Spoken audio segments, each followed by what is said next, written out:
এই ছেলে,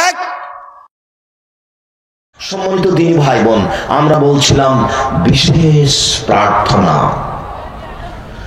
আবু হুরায়রা রাদিয়াল্লাহু তাআলা আনহু বলেন, রাসূল সাল্লাল্লাহু আলাইহি সাল্লাম বলেছেন, খায়রুদ দুআয়ে দুআয়ে আরাফা, আরাফার দিনের প্রার্থনা সবচেয়ে উত্তম প্রার্থনা। আরাফার দিনের দোয়া সবচেয়ে উত্তম দোয়া। ওয়া খায়রু মা কুলতু আনা, আমি মুহাম্মদ সাল্লাল্লাহু আলাইহি সাল্লাম যা বলেছি সবচেয়ে উত্তম দোয়া, সবচেয়ে উত্তম প্রার্থনা। ওয়ান নাবিয়ুনা মিন ক্বাবলি, আমার পূর্বে যত নবীগণ ছিলেন সকল নবী যা বলেছেন সেটাই হলো সবচেয়ে উত্তম দোয়া। আরাফার দিনের দোয়া হলো সবচেয়ে উত্তম দোয়া। আমি যেটা বলেছি সেটা হলো সবচেয়ে উত্তম দোয়া। সকল নবীগণ যেটা বলেছেন সেটাই হলো সবচেয়ে উত্তম দোয়া।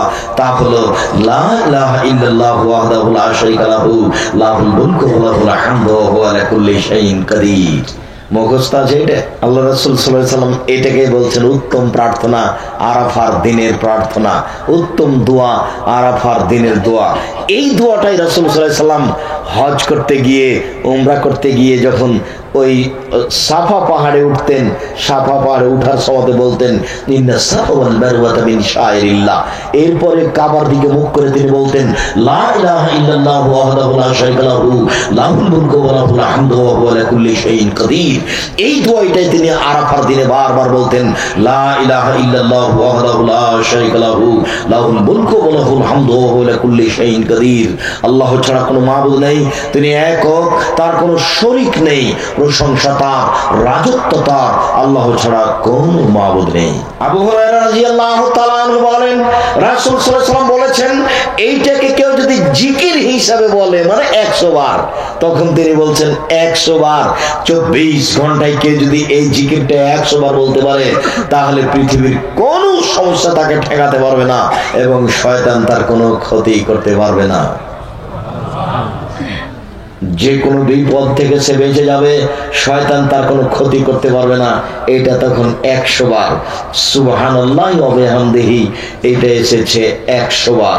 আর লা ইলাহা ইল্লাল্লাহু ওয়াহদাহু লা শারীকা লাহু লাহুল মুলকু ওয়া লাহুল হামদু ওয়া হুয়া আলা কুল্লি শাইইন কাদির এটা 24 ঘন্টায় দিনে এসেছে 100 বার।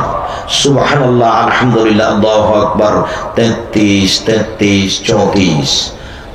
আর বাকিগুলির কোনো হিসাব আসেনি।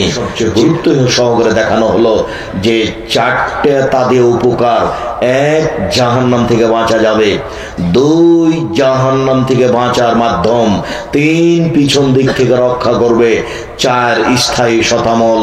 সেখানে কোনো বার আসেনি, সেটা হলো সুবহানাল্লাহি ওয়া আলহামদুলিল্লাহি ওয়া লা ইলাহা ইল্লাল্লাহু আল্লাহু আকবার। বার নাই, যে যা পারে শুধু খালি নেকি লুটে নেন। আল্লাহর প্রশংসা করলে তিনি খুব খুশি। সুবহানাল্লাহি ওয়া বিহামদিহি, সুবহানাল্লাহিল আযীম এভাবে পবিত্রতা বর্ণনা করলে, তার প্রশংসা করলে তিনি খুব খুশি হন।